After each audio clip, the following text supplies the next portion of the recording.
Hello and welcome to the Breaking Muscle podcast, where we continue to spotlight some of the leading independent coaches in the industry. I am Pete Hitzeman, managing editor of BreakingMuscle.com, and hosting today's show is one of our top contributors, Shane Trotter. We all understand that the tool matters far less than what you do with it. Few people exemplify that altruism more than Sean Griffin, founder of Chicago Primal Gym. While his passion and tool of choice is the kettlebell, he's far more interested in creating a mindset for his clients that will enable a happy, fulfilled life. Sean started a career in corporate finance before he realized his path lay in physical training instead. He opened Chicago Primal Gym in 2013, and today he shares how he intentionally shapes the culture in his gym, how to overcome fitness ADD, and how training and meditation have become an integral part of his life.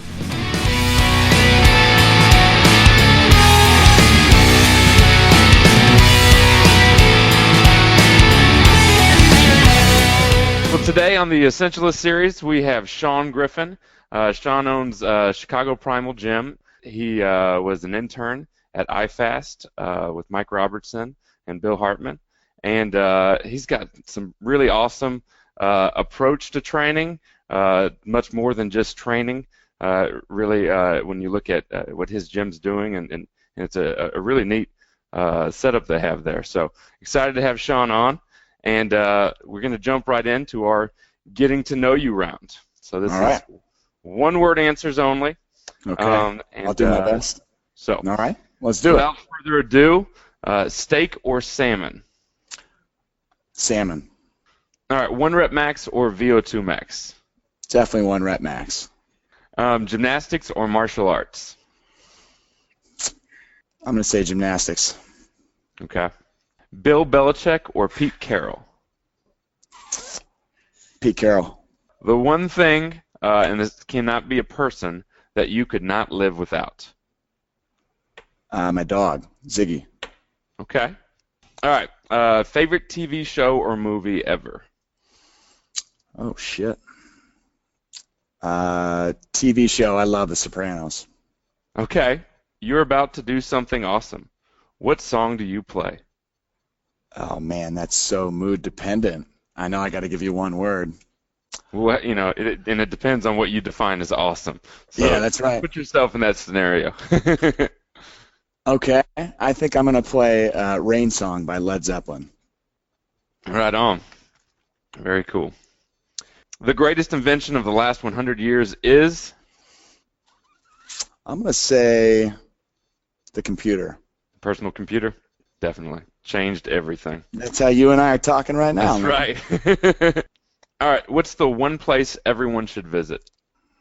I was just in Iceland 2 weeks ago. Really? It was incredible. So I'm going to say Iceland. You're not the first person who said that, believe it or not. Yeah, that's interesting to hear. Most of our problems would be solved if only blank was the dictator, and this can be a fictional character. If blank was the dictator.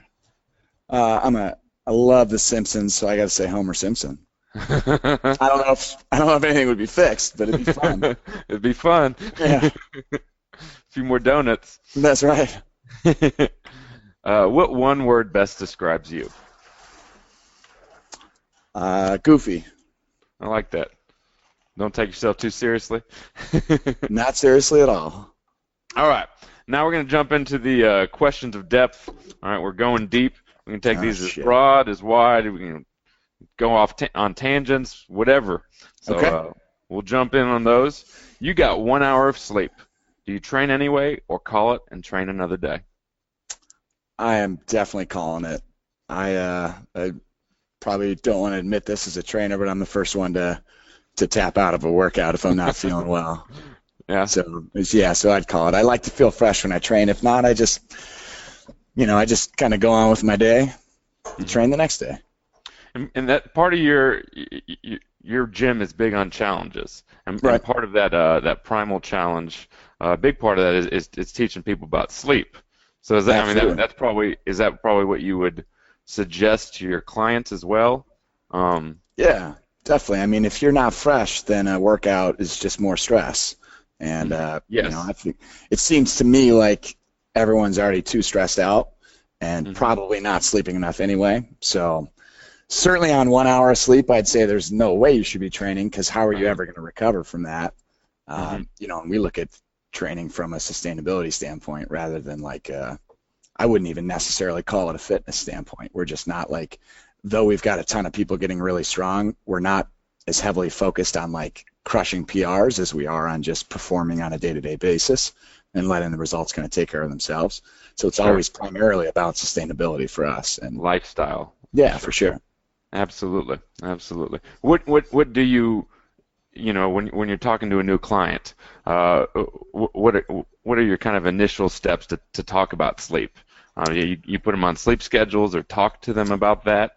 No, we don't even bring that stuff up at the start of the relationship. Really, at the start, we're just trying to get people to understand the importance of learning how to do a get up and a swing right. And that's like sure. and showing baby up. steps. Yeah, and showing up. And it's like as we start to, what we've kind of found is that we can start to get people to buy into actually learning how to train with kettlebells right. They start to believe in us, and then we can kind of start to teach them the other things that we believe in as well. Okay, certainly. Yeah, when someone first comes in the door, they're trying to. Yeah, it's all new. It's a lot to take in. So we just like to hit them with like, just show up. Sure. And just do your best when you're here, and things will start falling into place. I didn't come here to talk about sleep. I came here to. Yeah. Sure. And I'm curious as to how. The get up, the swing, those are tough things. You do group training. Those are tough things to teach in groups, I imagine. Very tough. So I'm curious to get into that as we go. Sure. Should I get into it now, or do you Yeah. Sure. Okay. Well, to be honest with you, we've changed and refined our systems for teaching people those exercises countless times. But our biggest focus is kettlebell training, so really we don't have any choice. We teach people the swing and the get up immediately when they start at CPG. We typically teach people the get up to bridge, and now we are teaching people to get strong in the get up to bridge first before we progress to a full get up. That way we are starting to build shoulder stability before we have to teach the sweep and the stand and the get up, which tends to be not only the most challenging part from a learning perspective, because you get a little turned around when you sweep at first, but also, more importantly, when you stand up in a get up, obviously your arm is directly overhead. And as you obviously know, and most people in the industry know, shoulder mobility is a huge issue, especially we're working with 100% general population. So these are people who probably, I'd say 95% of them sit at a desk all day and work on a computer. So we want to start to build up some stability and some strength before we get them standing up overhead with bells. This is a relatively new system for us. We used to just teach the full get up right at the start, and if we saw serious shoulder mobility impairments, we would do our best to fix it using FMS drills, using a lot of PRI breathing techniques. And then when it comes to the swing, we teach the deadlift first. We get people strong in the kettlebell deadlift, strong in like a kettlebell RDL, so they start doing slow motion swings. And then over time we get them swinging. And if you are a new member at CPG, we always break our training sessions, our program, into 3 different levels based on your skill. So we have sort of like, you're still learning the swing and the get up. This is what you're doing. You have learned the swing and you're starting to work one-hand swings and get-ups. This is what you're doing. And then you've got all your deep six kettlebell skills. This is what you're doing. So all the way through your progression as a new client to a skilled kettlebeller, you've got a consistent system that we're using to teach people. That's awesome. That's absolutely awesome. Kind of have you looked at doing the simple and sinister? They start on that program. They start the get up with a shoe. Yep. I wonder if you do all that. Sure. Absolutely. Yeah. I mean, when we start to go to a full get up, we will teach people. Previously, we did teach people with shoes, and like I said, now we're actually progressing as quickly as we can to getting a weight into their hands, but stopping them at the bridge. Most people can figure out the roll to elbow, the sit up to the post, and the bridge to the hips. Whether or not that's a very lightweight, it may be. But then, when we teach a full get up, we'll probably put a shoe in someone's fist, things like that. Yeah. Or a cup of water. We do a half cup of water sometimes if people are feeling good. Well, we do that once you learn the get up and you know it, just to mix things up. Occasionally, we'll do some fun stuff like half cup of water in the fist. No, yeah, half a cup of water is useful, That's a and good one, yeah. for my high school athletes to learn jumping and landing, the Oh, half a I like cup of it. water is helpful. I like it. I like Yeah, it. yeah, absolutely. All What right, is well, that? So you're not supposed to knock over the half cup of water when you land? yeah, you can put it on the end of a box, Oh, I like it. and so it kind of and also well first I teach landing. They're just on a bench and just an elevation drop, Yeah. learning to land. Well, first we do it Right. in place, but you get to that, and someone who doesn't get it, I'll have them hold a half a cup of water. Oh, okay. Yeah. So I like that that. there's that too, and just for whatever reason, having that, they instinctively understand that kind of the ability to Yeah. to Absorb to the go shock. with gravity a little Yeah. bit more, not be so jerky. That's Um, nice, man. We're gonna have to use that. yeah, it is funny to just see how that external cue, big There you changes go. happen. Yeah, Yep. absolutely. So that's neat. All right, next question. Is there one life event that most shaped your life trajectory? I can think of a lot. It's funny. I just had the Strong First Level 1 cert that I attended 3 years ago. The picture popped up in my news feed, Mm-hmm. and I actually literally used the phrase, "This changed the trajectory of my life." Uh-huh. When I did the Strong First certification, that was really like a commitment to me that I was going to build the business around strength Kettlebell. has a greater purpose, and Mhm. kettlebells is the tool to teach that. I remember being at IFAST and trying to figure out, I had an idea that I wanted to eventually own my own facility. I didn't think it was going to happen as quickly as it ended up happening, but at the time I was kind of messing around with kettlebells a little bit. I thought I liked them, but I didn't really know. I had never been taught how to use them properly. And I didn't really know if you could build a business just based on kettlebell training. And even when I opened CPG initially, I didn't have anything over a 32K kettlebell. I was like just teaching people how to do swings. And then like 2 or 3 months into the gym being opened, I attended or maybe it was probably 5 or 6 months, because I attended, I think, in like April of 2014, and I opened in November 2013. I attended the SFG and learned the techniques that they teach you there, and immediately brought that back. And the first like week that I was back, I was like drilling everyone on the SFG drills, and like making people get military lines, and we were working on like cramping our glutes together and stuff. Just I was just doing everything that I learned, and I was so excited and so passionate about it, and that just ended up turning into now as I look down at our floor, we've got, I think I've counted in the past, we've got like 175 kettlebells here. I mean, we've got people who are performing get-ups and swings and snatches with bells that I didn't think was possible back at that time. And I could go back even further to the entrepreneurial seizures that I had that ended up starting the business, but I think the SFG is a good answer. Right on, right on. That's something I'd love to do. All right, you have one regret. What is it and why? One regret. Boy, that's tough. My one regret, I would say probably my one regret is not looking a little bit harder for what college I would attend. I grew up in Indiana, and I only applied to Indiana and Colorado. Wow. I don't know why I applied to Colorado. But I kind of just, I knew I was going to go to IU, and I loved IU. I mean, it was fantastic. It was a great time. But,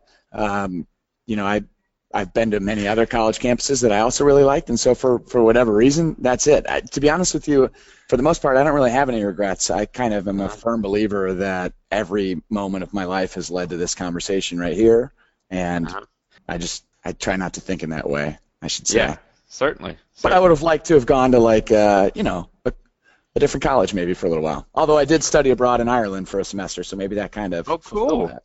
So Right on. All right. You have to choose one exercise for life. What is it and why? Man. I mean, there's only two I'm choosing from here, and it's either to get up or to swing, just to be clear. Yes, of course. Of course. But I guess I would say the get up probably. Really? Yeah, and the reason for that is because with the get up, if you do enough in a row, you can turn it into cardio, and you can go as heavy as possible. So that's, as much as I love the swing, I just think the get up, you're looking at much fuller range of motion through your joints, and it's asymmetrical. So I would say get up, and I just love get ups. They're just so fun. There's nothing sexier than a heavyweight get up, and it's a cool feeling. And when it's really heavyweight and it feels easy for some days it doesn't, but when it just clicks in, it's awesome. It's beautiful, man. And that's what I'm saying. I didn't, when I went to the SFG, I don't think I had ever watched anyone do over a 32K get up, just because I had never really been exposed to it. And now I spotted a girl last night who did a 36K get up and made it look easy. It's like, that's heavyweight. We've got guys who are regularly doing 40K get ups, 48K get ups, and it's like, and everyone's just making it look so pretty. It's like, it's great.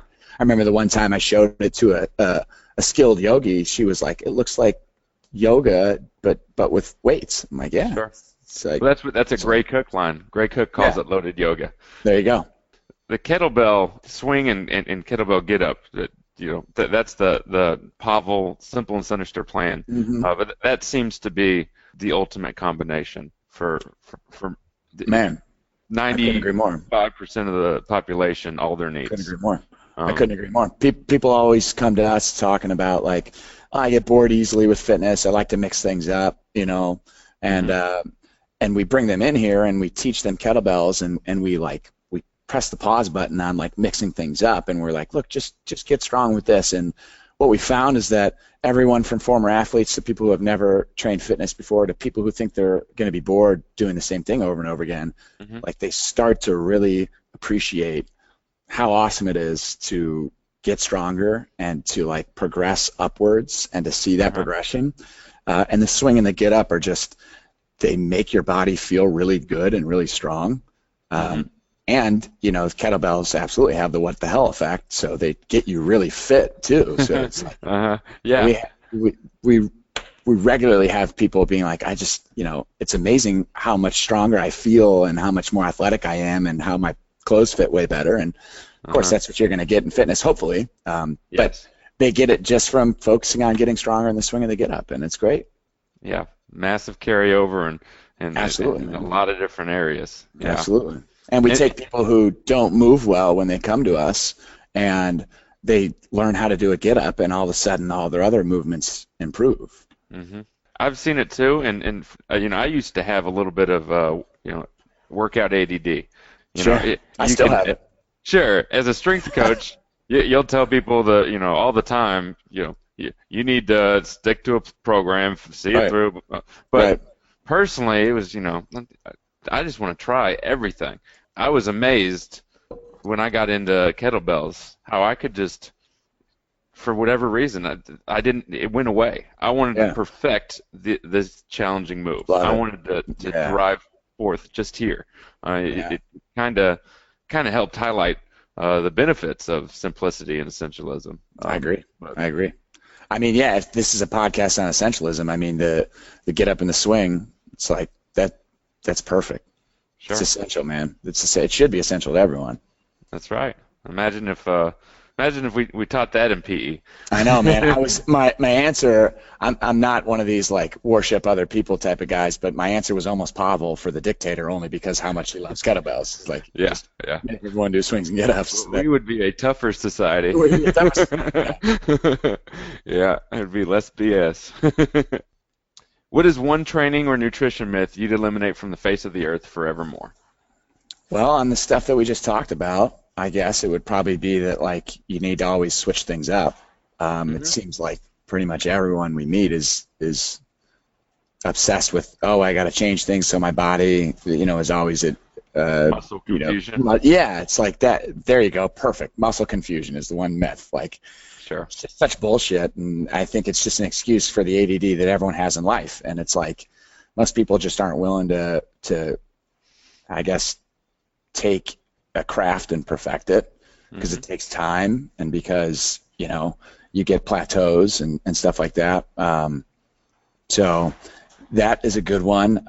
The other one, a myth that I would love to clear up, is that red meat is bad for you. I think certainly in context it could be, if it's mixed with processed foods and if it's from sick cows, but we preach sourcing your meat appropriately from local farmers. And I don't think anything could be more important for performance in all aspects of life than to make sure you're getting high-quality protein. So that would be another myth. It's been, demonized, red meat. For sure. For so long. I have a buddy who was calling me the other day who was telling me he was thinking of becoming a vegetarian just because he'd taken a year and he'd got his diet on track, fish and lean meats with right. etc. And now he was looking for the next step. And my response was, hey, if this is a personal challenge to see if you have, I believe in doing some things just for the challenge of them as an experience. Sure. But give up sugar. Yeah, totally, right? Absolutely. Pick that one. Right. To go back to your first response, the taking a craft, having the muscle confusion and that people don't have the patience to take a craft and perfect it. I think, it's patience, and it's also, I think oftentimes people lose that intense focus and the quality of their approach and the focus on quality, and they stop making progress because they lose that focus and they lose that attention to detail. It's kind of like backing out of your driveway. You don't focus on it in any way, shape, or form. Once you're doing something for long enough, it goes on autopilot, Definitely. And you get sloppy. Definitely. And so that's where your stagnation is going to come from. Definitely. It's the the sloppiness and approach. If you're stuck, at the 24K get up forever, there's probably 1,000,000,001 things that you could do in front of someone like you, and that you would correct them on, and all of a sudden, oh, okay. Right. But it's when we get sloppy and we just kind of go through the motions and think this is it. Yeah, I agree. And that's a really great point. And that's one of the things that we take pride in our program, is not letting people get to that point, and always challenging people to focus on the quality, to be present in the sessions, and to really this is your time to focus on developing your strongest and most awesome self. Pay attention. Be proud of the hard work that you're putting in, and do things right. And that's a message that we've really been able to get across to our people, I think, and that's I think one of the big reasons why we have such great buy-in with our members. So absolutely, we don't want anyone wasting their time, and that's when you get. And I think the reason why kettlebells are so good for that is because they're just fun, and you can continue to develop skill with them. And I think a lot of times people do stuff that's boring for their fitness, like sitting on a bike or a treadmill or whatever, or doing the same weights every time they do it. It's like sure. Well, the average approach is boring, in my opinion. Sure. Which some people might think swings and get-ups are boring, though. Sure, you're right. But I think the average approach is, inefficient workout, or inefficient movements, and how quick can I get this done? Totally. Get out of here. Which kind of yields to a less qualitative approach. For sure. So for sure. I like that a lot. All right, what one habit or ritual do you most credit with success in life, and why? And that's changed over time. I would say right now, and for the last 9 months or so, I've been meditating daily, and that has made a huge impact on my life. Traditionally, very anxious individual, tend to project out in the future all the time, and meditation has really helped me to stay more present, really helped me to relax a little bit and enjoy the process of building the business, the process of helping members get stronger, the process of just trying to become a better individual altogether. So I think the slow down effect that I got from meditation, it has made the most recent big impact. From a historical standpoint, I would probably say training and fitness, to be honest with you, because I grew up playing sports and always kind of just took physical activity for granted. But then when you leave high school and you're no longer involved in organized sports, it's like you kind of have to be a self-starter, or you can get lazy and get out of shape, and it can be really hard to get the momentum to start back up again and be consistent. And at this point with my fitness, with my training, you kind of mentioned autopilot. I don't mean autopilot in the sense that I let my quality go down, but I mean autopilot in the sense that, like, I don't even think about, am I going to work out this week? It's just like, that's just a part of my life. It's like, I'm at the gym all the time, and maybe that makes it a little bit easier for me, but it doesn't. If you're a trainer, you know that it actually makes it harder for you. But like, I still just know that, at least 3 days a week I'm gonna do a little bit of training, and I think that connection with staying physical is so big, because at this point I'm 31, and a lot of my friends, who were athletic growing up aren't really active. I played 16 in softball. We had our first game on Tuesday. A lot of the guys on my team are my age, but they're all dealing with like these ailments, these aches. They're all out of shape. They got they're kind of pudgy. It's like, man, guys, like, you're only 30. Like, you shouldn't. Like, it's understandable to have a little bit of aches and pains at this point, but like, you should be fit, and you should, you have more than half your life left. Yeah, you should want that, buddy. And you should want to feel strong and feel proud. I don't want to hear about like, oh man, I'm so lazy, I need to get it. Like, so I think fitness and meditation, kettlebells in particular, and meditation are two things that are both essentials in my life for sure. That's awesome. And meditation was life-changing for me. So I've talked a bit in the past about it, but I'm kind of like you, type A for sure.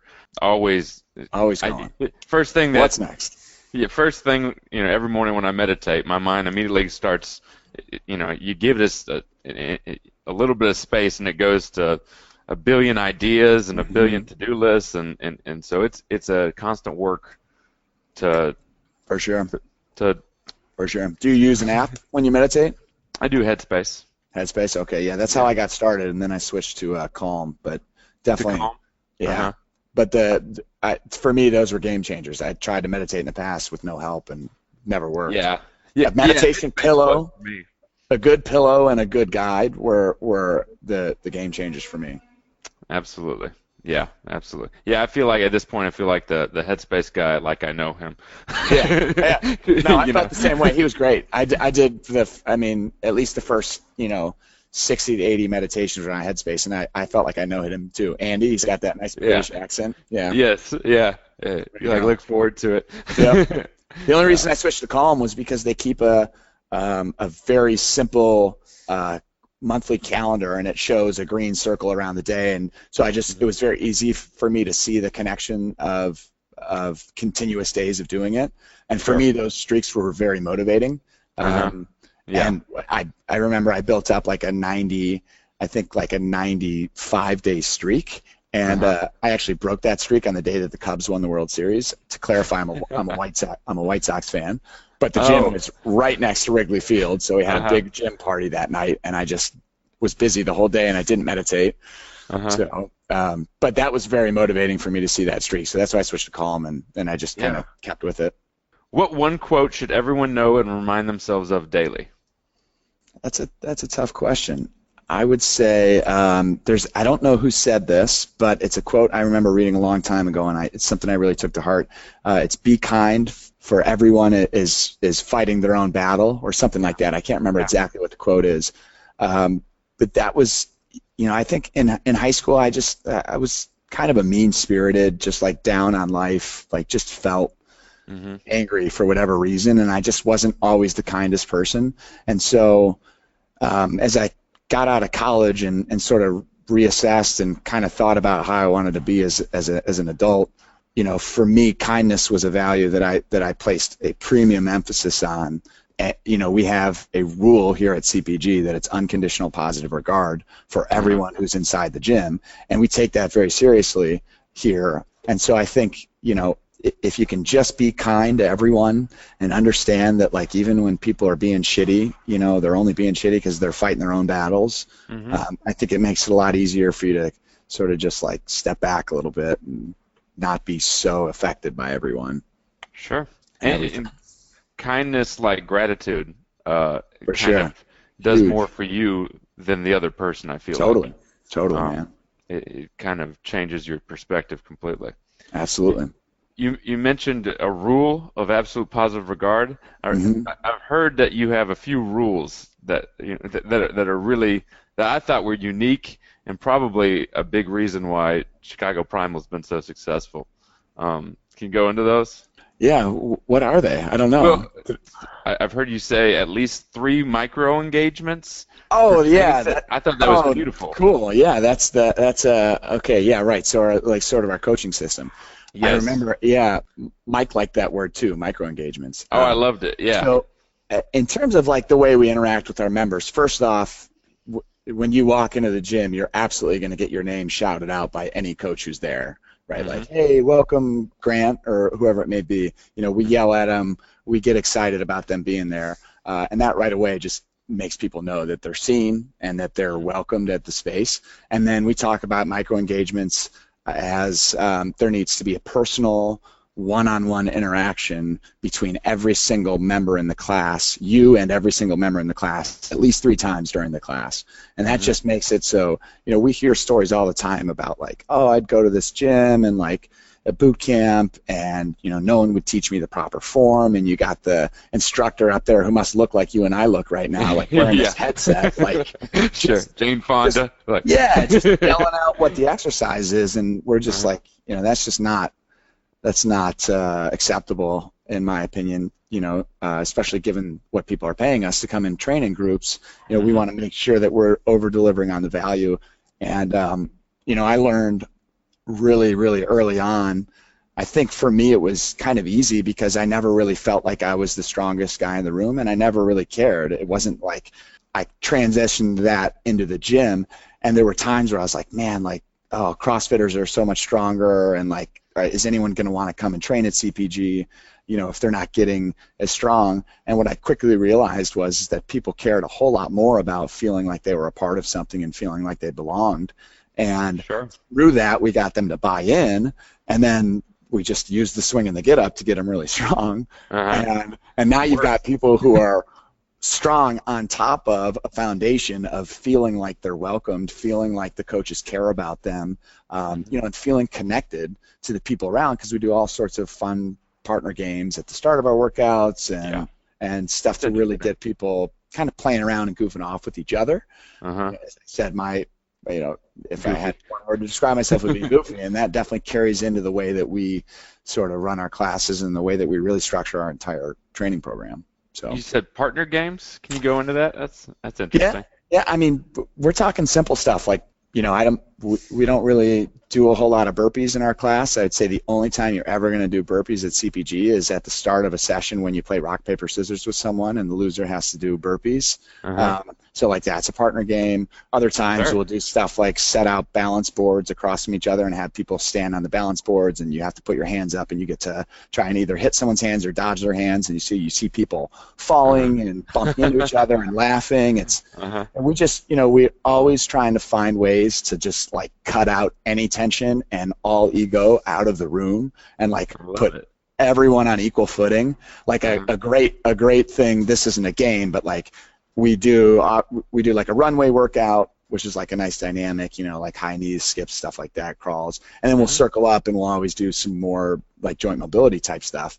If it's a Saturday, we might have everyone hop down into a crab walk into the middle of a circle, and you've got 25 people conglomerating into the middle of a circle, giving each other foot high fives, which is like, and so, and we've got like 50-year-old executives and 23-year-old recent college grads coming in together looking like idiots, not idiots, looking goofy, giving each other foot high fives, and it's and you immediately drop your defense. Yeah, you drop your defense, and more than anything, I think it's those things that get people to feel like they want to continue to come back.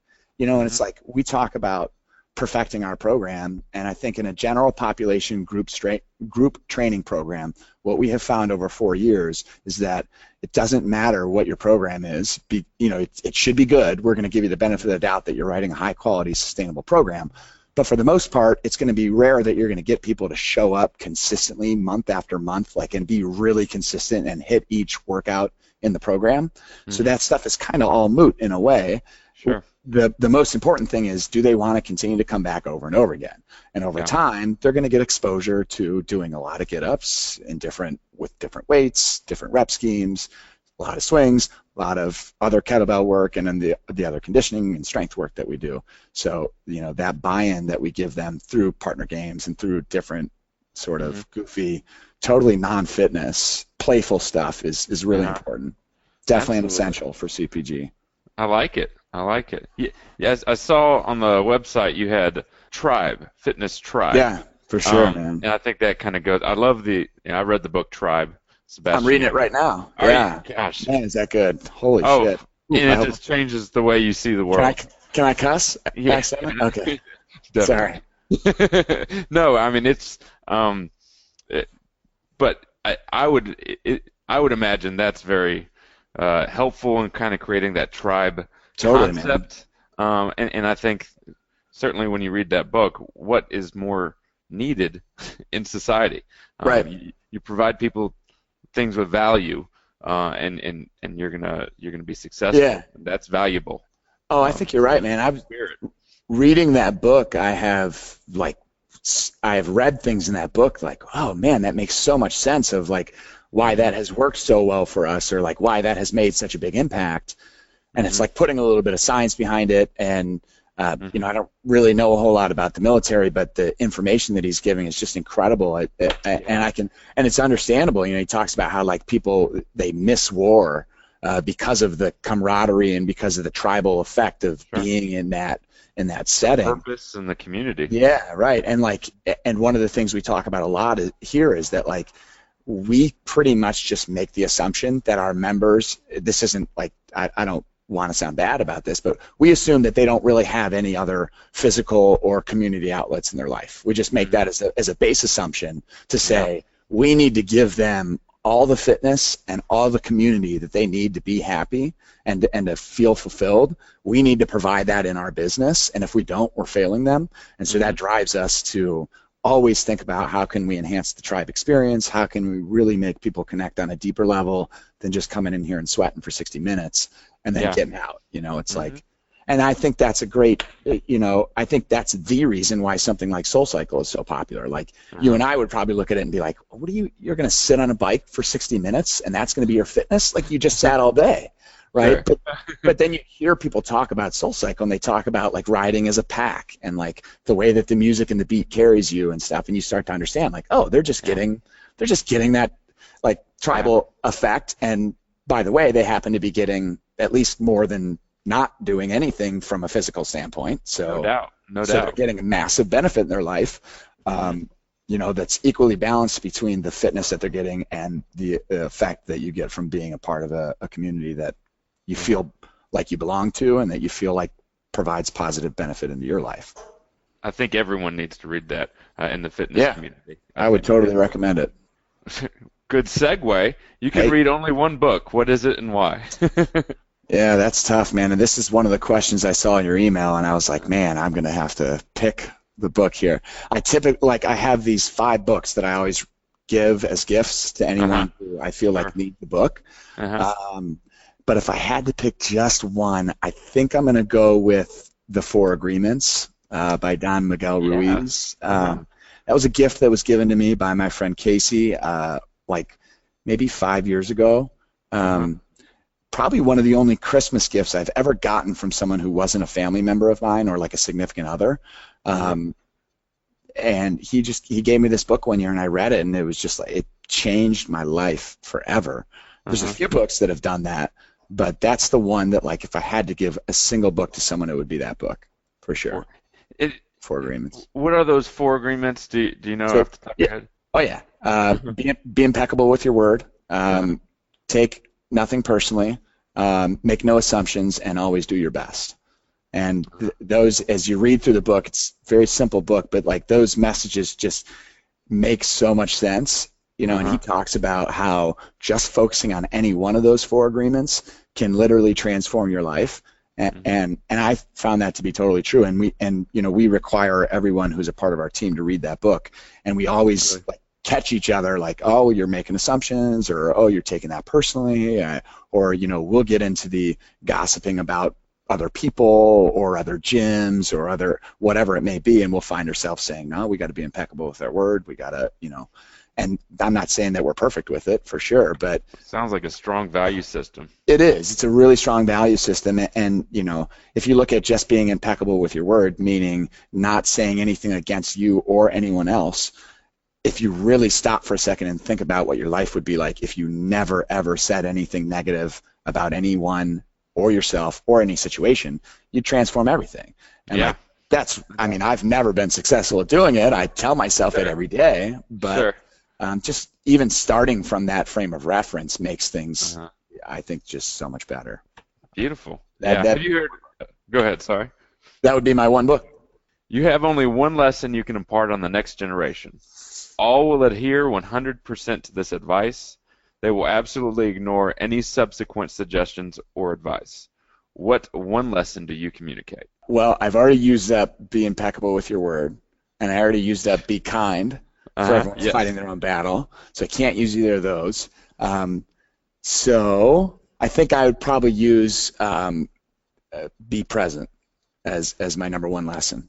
The Power of Now. The Power of Now is the other book that I battled between which one I was going to recommend as my one book, and I think all of my personal problems, I shouldn't say problems, all of my personal obstacles lie in the times that I'm not present, when I'm thinking about the future or I'm commiserating or worrying about or analyzing the past. Sure. And so the lesson of being present, I think if everyone was just present, all problems and obstacles and egos would disappear, and that would transform everything. So it would take care of a lot of the 4 agreements probably in and of itself. Absolutely. Ego disappeared. Right. It's like the one agreement. Just be present. Sure. Be here now. The Power of Now, is that Eckhart Tolle? Yeah. Did I pronounce that correctly? Yeah, you did. And this is his, not to sell Eckhart Tolle's book, but this sits on my desk all the time. This is the essential. Good. Those are 2. I wrote them down. I'm going to have to pick them up. Nice, man. That's the best part of asking that question. I'm sure. I've read a lot of good answers. Oh, yeah. Great answers. And I've read a lot of them. So nice, man. All right. If you could create one rite of passage for all our society, what would it be? Yeah, it's going to be the get up, for sure. Right, okay. Yeah, I would say women, 16K kettlebell, men, 24K kettlebell.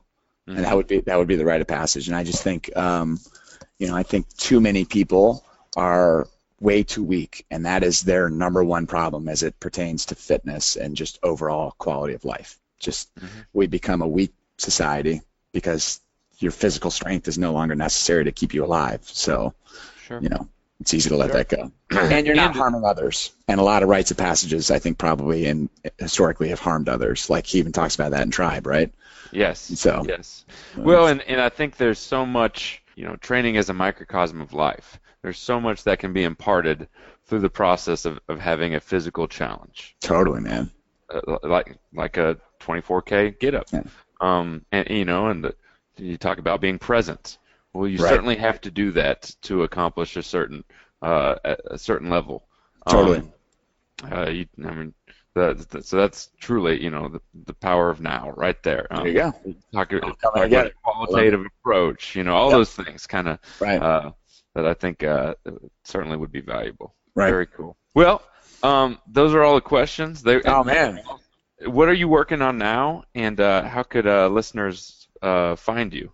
Sure. Right now we're working on getting our brand new training facility to perfect or close to perfect. We just moved in about 6 weeks ago. Oh, wow. So we're just still, it's still a definite work in process. And then we're actually hopefully in the process of bringing on a couple more members to our team, which are hopefully going to help grow us to the next level. So, that's the other thing going on. Beautiful. And absolutely.